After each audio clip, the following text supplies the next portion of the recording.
I'm Tammy Blair, and welcome to Beauty Connection. Well, we have a change of season on our hands, and that usually means we get an influx in all salons on a new change in color. We want to freshen up our look and give us something new for the season. I'm here with Nicole Lejeune, and she's new talent here at Sunshrine, and she's going to talk to us about some permanent colors and some semi-permanent colors, and why come into the salon for this type of service rather than buying a boxed color. Hi, Nicole.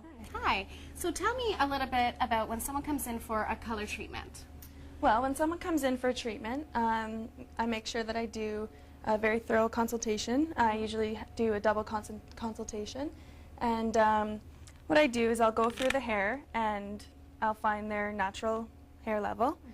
And I'll take into consideration their natural pigment and their percentage of gray.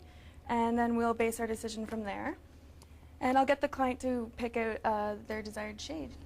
Okay, so if somebody was to do this at home, what are some of the mishaps that they could have in their bathroom with, let's say, box color versus coming in for a professional service? Well, with the box color, you don't always know what color you're going to result in. So sometimes people try to go blonde if they're dark brown like myself. If I tried to go blonde, sometimes it can end up orange.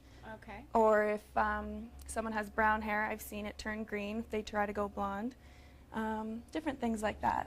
Okay. I know Heather Locklear says she does her hair at home, but obviously we know that she doesn't. You can't get luscious locks like that done in the bathroom. So tell me some other choices that a client would receive coming into a salon versus doing it at home. Well, they can decide whether we want to do a semi-permanent color, a demi-permanent color, or a permanent color.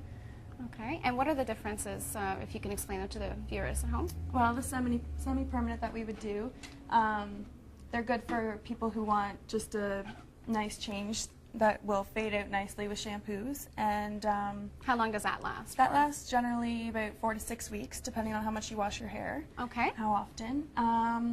Then we have the demi-permanent, which lasts a little bit longer than that. And that's also good for people who just want to change but don't want to make a commitment with their color, so they don't have to worry about regrowth. Oh, okay, good. And then we have the permanent color, which is good for grays and someone who wants to make it last longer. Okay, so how often would somebody come in if they did a permanent color? Like, what would their scheduling time be like? Generally, I would say about every 4 to 5 weeks they would come in. Okay, that's great. Now, I know other great things about using a professional color are also professional color lines carry a fat lipid in it, which also helps restore shine and give a great conditioning treatment to the hair.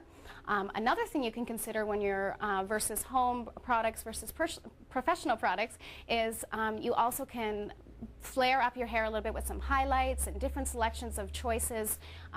Box color obviously doesn't come that way.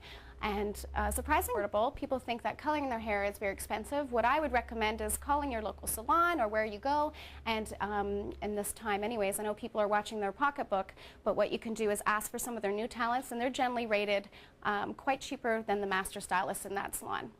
Well, thank you for joining us this time on Beauty Connection. I hope those tips help and hope to see you in the salon sometime.